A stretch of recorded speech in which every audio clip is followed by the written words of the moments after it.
Okay na, ready? Number 10. Okay, ready? In 3, 2, 1. OPP. Kakampi ng bayan, kasangga ng masa, kapanalig ng batas at hustisya. Attorney Danny Con, Abogado de Campanilla.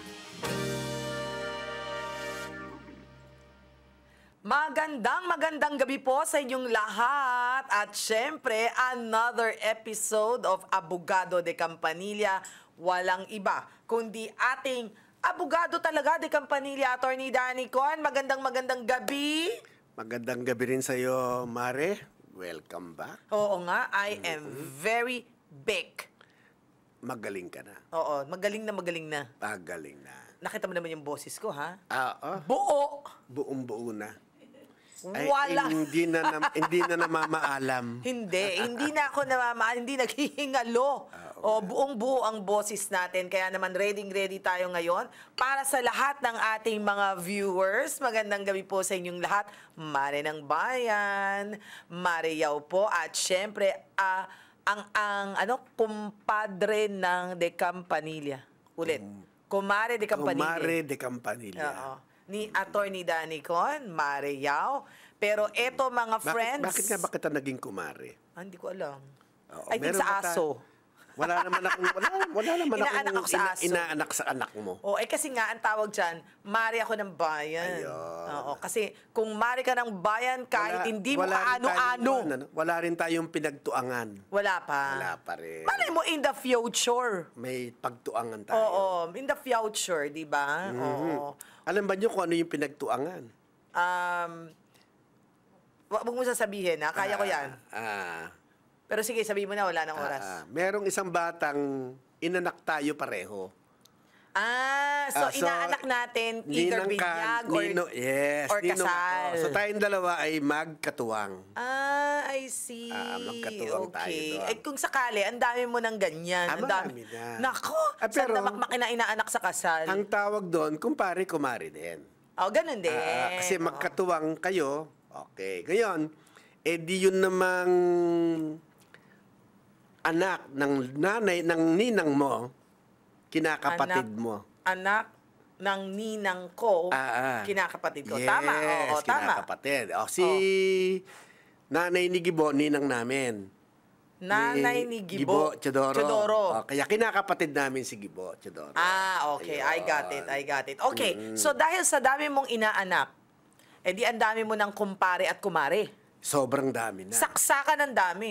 At saka siguro, hindi lang isang beses, maraming beses pa. Oo.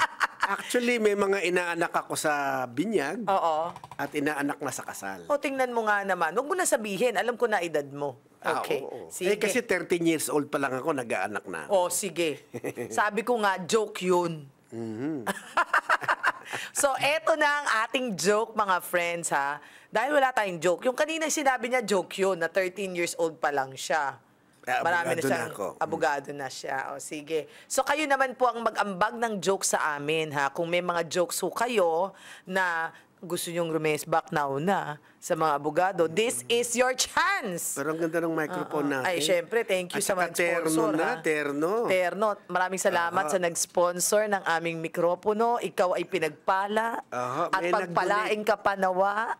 Alam mo, ayaw niyang sabihin ang pangalan niya. Ayaw niyang sabihin? Anonymous. Ang pangalan niya. Sige. Hello, Anonymous. Maraming salamat. Alam mo, kulang pa rin kami ng mixer.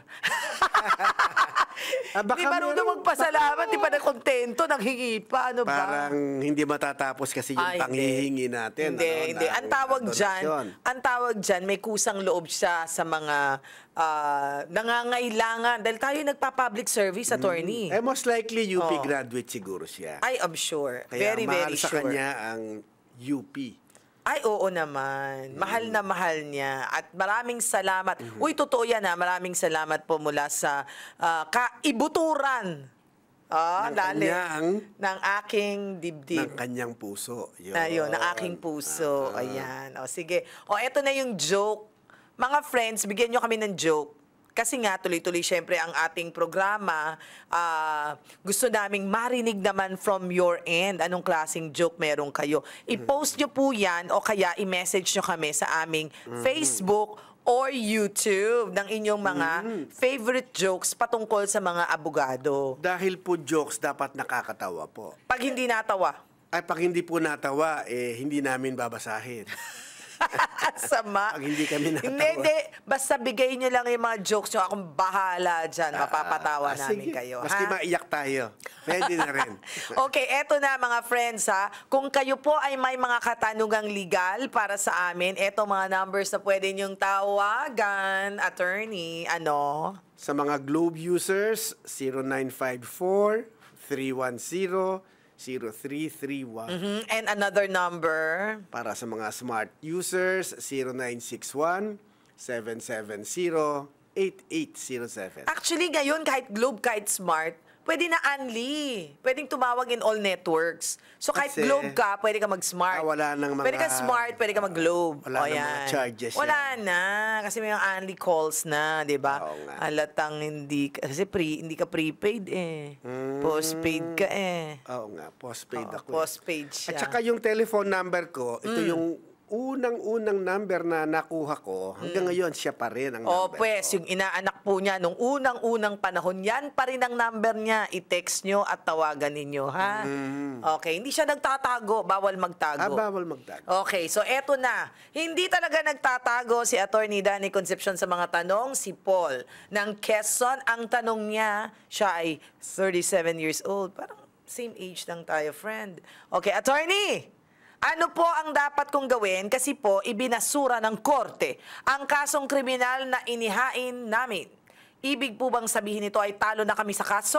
Saan po ako pwedeng lumipat para maituloy ang kaso? Ano kayang criminal yun? But anyhow, basta isang criminal offense ay naibasura ng korte, yan bang ibig sabihin yan ay natalo na sila sa kaso? Attorney? Well, in a way, pwede nating sabihin na natalo na kayo.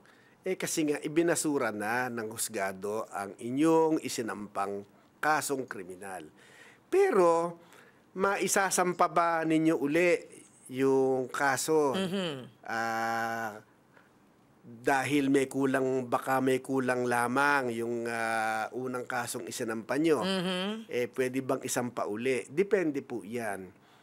Kung yung pong pagkakabasura sa kasong isinampa nyo amounted to acquittal of the accused, Okay. hindi na po ninyo maisasampa uli kasi bawal With the po same case? Oo. Yung same case na yon hindi nyo na maisasampa kasi po ipinagbabawal ng ating saligang batas ang double jeopardy. So bawal na kinasuhan ka na ay dapat ay na convict ka kung may kasalanan ka. Or na-acquit ka kung wala. Na-acquit ka kung wala. Hindi ka na po pwedeng kasuhan uli ng kaso na yon. Ng kaparehas na kaso. Opo. For example, murder. Hindi ka na pwedeng kasuhan ng murder. For the same Of the same victim. victim, okay. Pero kung halimbawa na-dismiss lang po yung kaso ninyo on a technicality, Like? meron lamang pong hindi nasunod na proseso. Okay.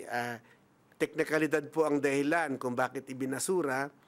Pwede po ninyong isampa uli yung kaso. Question.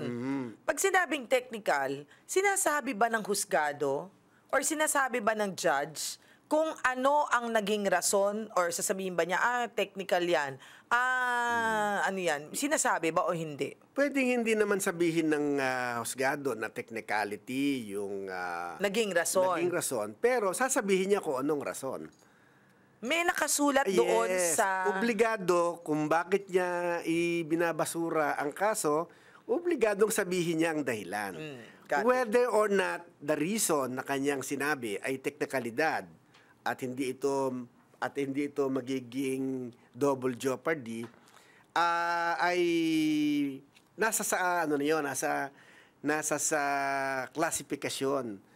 Okay, noong ground na ginamit nung huwes. Okay, kami naman pong mga abogado ang magsasabi. na ay teknikalidad lang yan. Hindi, it did not amount to an acquittal. Okay. So in that Okay. case, you can refile. You o can pwede kang refile the case. another case. Okay. The same case, rather. same case. The same case. Now, ang tanong niya, saan daw pa siya pwedeng lumapit para maituloy ang kaso? Assuming na ito ay na-acquit na yung tao. Kung na-acquit na, Wala na. Wala na. Okay. Well, may isang exception doon na kung na-acquit, pero nagkaroon ng violation of due process. Ito yung nangyari kung bakit nabuksan uli ang kaso ng pagpatay kay Benigno Aquino Jr. Kasi merong bagong lumabas na mga ebidensya, Hindi for yun. example, or... Na-acquit lahat yung akusado, pero binuksan, pumayag ang Korte Suprema na buksan uli ang kaso dahil... sapagkat merong violation of due process. Okay. Doon sa pagkaka-acquit doon sa mga akusado, ay may violation, meron silang binayolate na due process. Kaya ang sabi ng Korte Suprema ay invalid yung acquittal sapagkat invalid o mayroong Nilabag. problema, may Oo. nilabag may paglabag yung trial na nangyari. So nagkaroon ng failure 'yan, ano? Kaya binuksan uli. Ganun rin dito. Kung mayroong violation of due process, Yes. may violation of constitutional rights, halimbawa, pwedeng maski na-acquit ang akusado, ay pwedeng sampahan uli. Okay, question, attorney. Paano kung meron siyang mga bagong ebidensya, for example, na biglang may lumabas na witness, may lumabas na bagong ebidensya na hindi niya naipakita noong mga panahon na yon? Nako, Kaya yan, pa ba yun? Ano yan? Debatable. Debatable kasi kung yung hindi pagkakaharap doon sa mga ebidensya ay sapagkat sila'y pinigilan at yung pagpigil ay violation ng due process ay magiging baka maging dahilan ito para baliwalain yung naganap na paglilitis at buksan muli ang kaso. Pero as a general rule, kung nagkaroon lang po ng bagong ebidensya at yung pong ebidensya ay hindi malakas, baka hindi na po baka tanggihan na po ng husgado. Pero kung ang ebidensya ay talagang magpapawalang bisa, magpapatunay na siya walang kasalanan, tinatanggap po yan maski nakakulong na yung akusado. So, the other way around. Yung for example, yung mismong suspect. Kung nakakulong na yung Kung nakakulong suspect. na, pero may bagong ebidensya, siya ang pwedeng magharap ngayon Yes, ng maski bagong... po nakakulong na siya, I got pwede it. niyang gamitin yung na-discovering ebidensya para mapawalang sala siya. So talagang ang Pilipinas pala nagbibigay ng importansya sa ganong klaseng mga pagkakataon para hindi magkaroon ng kahit slightest chance na yung suspect ay hindi talaga ang kriminal. Kasi, Parang gano'n, ano? Oo, kasi ganito ang pilosopya niyan. Mas mabuti nang pinalaya natin ang isang may kasalanan kaysa sa ikinulong natin ang isang inosente. Mas malaking kasalanan ang pagkukulong sa isang inosente sa pagpapalaya sa isang may kasalanan. Okay, naintindihan ko. Pero pwede ba, ikulong natin talaga yung may kasalanan? Pero dapat ikulong natin Ikulong yung may din kasalanan. yun. Oo. Okay, sige. Ang next nating magtatanong, attorney, si Heidi, 24 years old. Ito, kaedad ko rin. Rodriguez Rizal ba yun? Sa Rodriguez, Siguro, Rodriguez Rizal. Oo, Rodriguez Rizal. Attorney, may itatanong lang po ako. Tungkol po ito sa awayan sa pagitan ng anak ko at ng anak ng aming konsehal. Ay, okay. Naiayos naman po ito, pero si konsehal po ay tinatakot ang anak ko. Mayroon daw siyang authority na ipakulong ang anak ko anytime. Pwede ko bang ireklamo ang ganitong pang-aabuso bilang isang opisyal ng isang barangay? Barangay, okay, Sa madalit konsehal. sabi, ang kalaban niya ay isang Isang government official. konsihal ng bayan. Yes. At siya naman ay opisyal ng barangay. Yung una pong sinasabi... Hindi, ang pang-aabuso ng isang bilang isang opisyal na, no, ordinaryong tao lang siya. Hindi. Sorry, pakiakyat ng konti. Pakiakyat ko. Pakiakyat Pwede na. ko po bang ireklamo ang Ang pang-aabuso ng isang ng isa bilang opisyal ng barangay? ano daw yun? Kasi konsihal yung isa eh. Oo nga, magkaiba di ba? Anyway. Hindi, baka naman ganito. Baka konsihal ng barangay. Konsihal ng barangay. Baka konsihal pero ng barangay. anyway, kay konsihal siya, kay barangay siya. For example, nakaupo siyang opisyal ng gobyerno. Pwede ba o kawani ng gobyerno. pwede Pwede ba bang niya- manakot? Pwede bang, abusuhin yung kanyang, kasi nga naman, taga-barangay, if ever. Ano ba yung pananakot na ginagawa niya? Ang sabi, Ipapakulong daw pwede niya. niyang ipakulong Anytime. ang anak niya anytime. Hindi po totoo yun. Hindi pwede yun. Opo. Presidente nga, hindi pwede. Opo, hindi po, wala pong kapangyarihan ang sino mang tao na magpakulong. Okay, ang nagpapakulong lang po, husgado. I think ang sinasabi niya dito, attorney, let's face it, Kasi syempre isang taong merong kapangyarihan at isang taong sabi mo ng ordinaryong tao, ang takot niya baka gawan siya. I-frame up siya. I-frame up siya. Which is sa dami ng pelikulang napapanood niya, ganyan niya. Pero yung pong, nanonood siya. yung pong pag-frame up, pwede pong gawin yon maski ng isang hindi naman opisyal ng That's very pamahalaan. true. Pero syempre, mas may takot siguro siya. Baka lang hindi pa baboy, Kasi hindi manok. magiging Baka kaibigan, baka kaibigan kasi nitong opisyal, yung mga pulis correct, na correct. magpapatupad nung pag-frame up Correct, dun sa anak correct. ninyo. So, ano ang, sa tingin mo, attorney, ano ang magandang gawin niya para proteksyonan niya ang kanyang sarili at Opo. sakaling mangyari man yun? Well, kasi po, hindi naman lahat ng pananakot ay dapat nating patulan. Okay? Kasi nga, kung ang pananakot niya ay pwede kong ipakulong yan, maski anong oras, anytime, ay hindi po naman totoo yun. Para maipakulong niya, magsasampa din siya ng kaso. O kaya, ipe-frame up niya, tataniman niya halimbawa ng droga, at matapos taniman ng droga, ay huhulihin ng pulis. Okay. Ganun po ang magagawa nila. Pero siyempre, yun po ay sabi-sabi.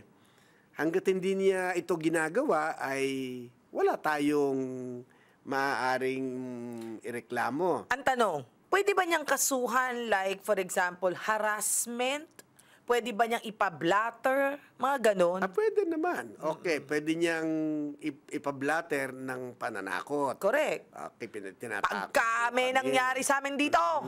Kasi po, yung pananakot, hindi po kung may sinabi ang isang taong nagbabanta, ito ay pinapatulan. Kasi kinakailangan po na ang kanyang pagbabanta ay merong tayong basihan para isipin at paniwalaan na talagang i-carry out niya ang kanyang banta. Naku, maraming nagbabanta ngayon. Ngayon, banta-banta lang eh. Oo, ngayon maraming nagbabanta-banta pero pagkatapos joke. Di ba? Pag ganyan yung mga bigkabanta, Uso ngayon, papatayin ng Uso ngayon yan, banta-banta. Pero banta-banta lang yun. Joke.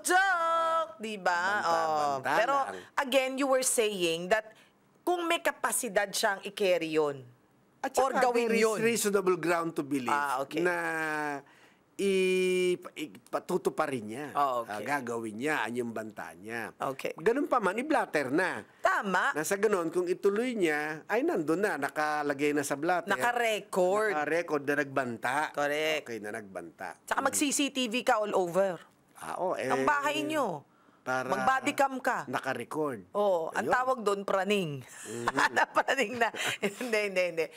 Maganda yung may CCTV. Pero sa isang banda, baka mas maganda kung ano man ang inyong pinag-aawayan ni konsehal, ayusin na lang. ay maayos na Correct, ninyo. that's true. I'm sure Nasa maliit ganon, lang yan. maging permanent ang solusyon. Correct. Hindi po ito temporary at hindi kayo nag-aagam-agam na baka may biglang gawin na masama sa inyo ang konsehal. Opo. Okay. Eto na, may caller tayo, attorney. Si Ben, 30 years old ng Taguig. Magandang gabi sa'yo, Ben. Good evening. Hello po, magandang gabi po. Yes, Ben, anong tanong mo kay attorney? Attorney, tanong ko lang po, if may laban po ba kami kung tatanggalin po namin yung landlady namin since gusto niya pong paalisin kami dito sa bahay po natin, inuupahan po namin ngayon. Bakit po kayo So, pinapaalis? ang reason niya daw po is dito daw po titira yung anak niya. The thing is, attorney, hindi po tapos sa kontrata namin. And mahirap din po makahanap ng bago niya Malilipatan. Yes po. Ilang pinto po yung pinauupahan niyang kasera niyo? Isang pinto lang po. Isang pinto lang. Tapos yung anak po niya ay walang bahay. Wala po. Bale, kakauwi lang po nung anak niya galing abroad. Ayun. Ay, opo, may karapatan po kasi yung may-ari ng bahay na wakasan ang upahan, hindi wakasan, kundi huwag nang ipagpatuloy ang upahan sapagkat gagamitin na ng kanyang kapamilya na may pangangailangan dito. Okay. So, pwede po nilang hindi i-renew ang kontrata ninyo the moment na ito ay nag-expire na. Pero kailangan mag-expire yes, muna. kailangan mag-expire po. Nakasulat sa batas yun. Kailan ba mag-expire, Ben? Ang ano po namin 1 year po. So, kailan yung 1 year na matatapos? 4 months pa po. Ayun. Kaya sinasabihan na po kayo na matatapos ang kontrata in 4 months at hindi na namin i-renew ang kontrata sapagkat gagamitin na ang bahay ng anak niya. Okay. Ang tanong ko dito, attorney, ganito. So, ibig ba sabihin, ito kasi kaanak niya, talagang by all means, no matter what, kailangan ibigay niya, di ba? Pero kung hindi kaanak yung uupa or yung hindi. kukuha? Hindi. Ang exception lang sa batas ay malapit na kamag-anak, kagaya ng anak, apo. Oo, okay. So, kapatid. pero sa sitwasyon mo kasi, Ben, anak. So, wala tayong magagawa. Oo. Hanap ka na lang ulit ng bago, ha? Ngayon pa lang maghanap ka na. Huwag ka nang Oo, pero kung ito ay ginamit lang nilang dahilan. Example, sinabi, hindi na pala umuwi. Ang sino? Yung kanyang anak. Oo, halimbawa ay bigla na lang matapos kayong umalis ay pinaupahan sa iba. Pinarenovate. Pinarenovate, pinaupahan sa iba ng mas Tinaasan mataas ang upa. presyo. Oo, paano yun? Pero yan hubang yung hubang upa ninyo ay magkano? Yung current po na inuupahan po namin ngayon, ang price niya po is 5.8. Ay, covered yan ng rent control law. So, hindi po pwedeng paalisin, hindi pwedeng hindi i-renew kung Nagbabayad naman siya ng tama. Opo. Pero ngayon, hindi pwedeng i-renew kung gagamitin nung may-ari kasi patitirahan sa anak yung paupahang bahay. yun. Wala tayong laban. Pero nga, kung sila'y nagsinungaling, hindi naman talaga pinaupahan, pinaalis ka lang, pwede natin silang resbakan. Paano ang resback? Didemanda naman natin sila. Ano naman ang idedemanda mo sa kanya? Violation ng batas. Na ano? Ay, yung rent control law. Nasasabihin mo, niloko lang nila kami. Sabi nila, uupa daw. Babalik yung anak. Hindi naman. Yung pala, pinaupahan lang sa iba. So, ano yun? Danyos. Danyos. Danyos. Alam mo yung ibig sabihin ng danyos, Ben? Hello. Alam mo yung ibig sabihin ng danyos, Ben? Yung danyos po. Damages. Yes, damages. Ayan. So, pwede kang makakuha ng damages kung datapat subalit.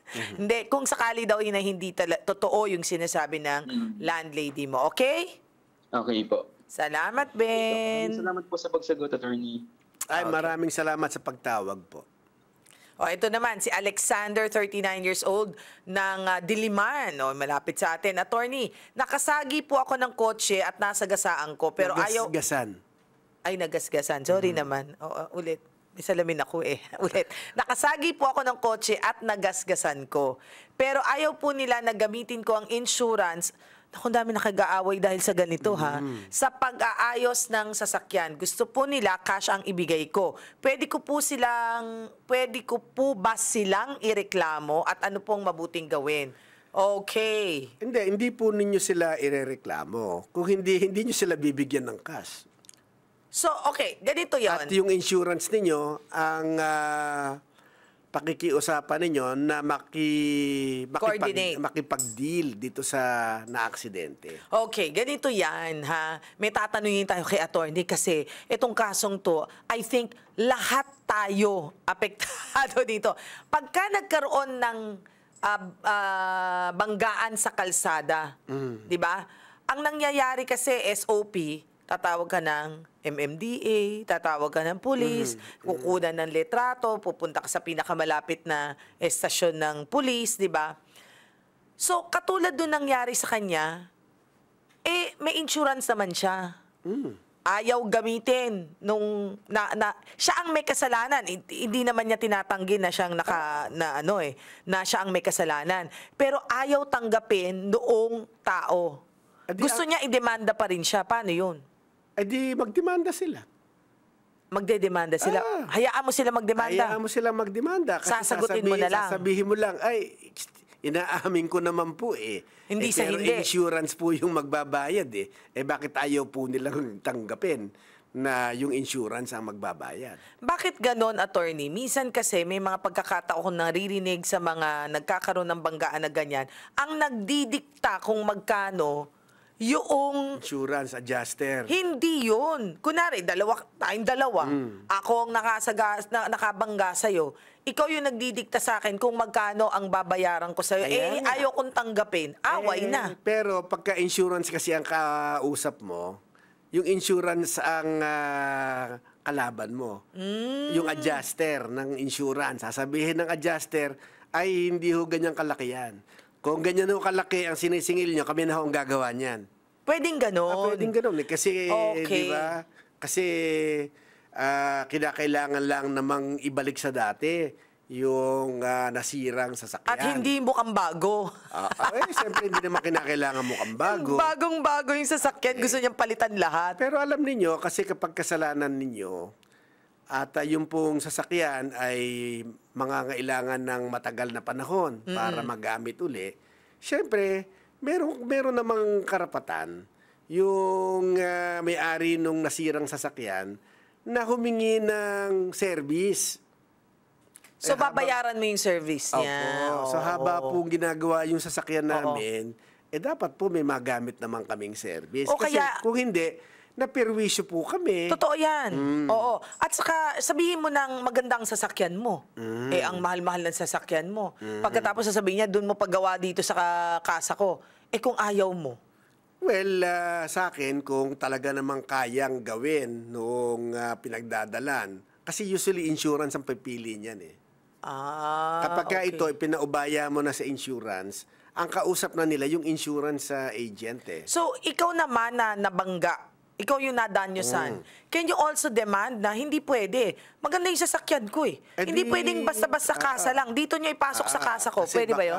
kasi may exclusive Kasi pagka ho yan, dyan ginawa sa tabi-tabi, pupukpukin lang ho yan Mercedes-Benz ho yung kotse ko Hindi so, pwede. dapat doon ho sa Mercedes-Benz na You can repair. demand. You can demand. And if ever hindi kayo nagkasundo, wala na.